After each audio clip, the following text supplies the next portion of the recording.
I just mentioned mindful walking, and somebody asked me how can I mindful walk? How can I make my walks more mindful?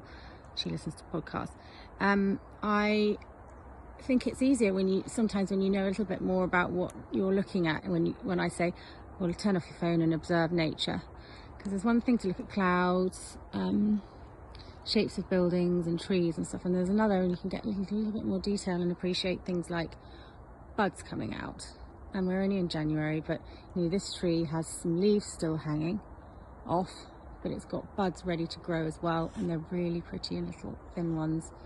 And you can see on the end of this stalk, each one has a very thin birch bud, amber colour. And luckily enough, some little ash, tiny little end of an ash branch has fallen off and hanging off here. And it can show us that the buds are really different.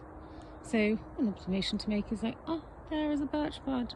How pretty, there's loads of them. And this is a sign of growth, which is always quite hopeful and a sign of relief. This one, much bigger. They're usually quite black. Just something to remark on.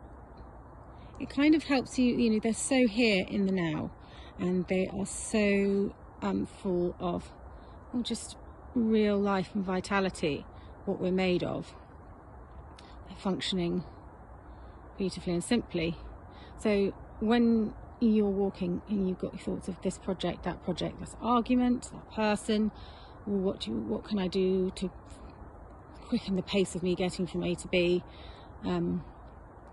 That kind of thinking doesn't actually help when you're forcing yourself to plan things out in your head, and when your brain's just forcing random thoughts on you.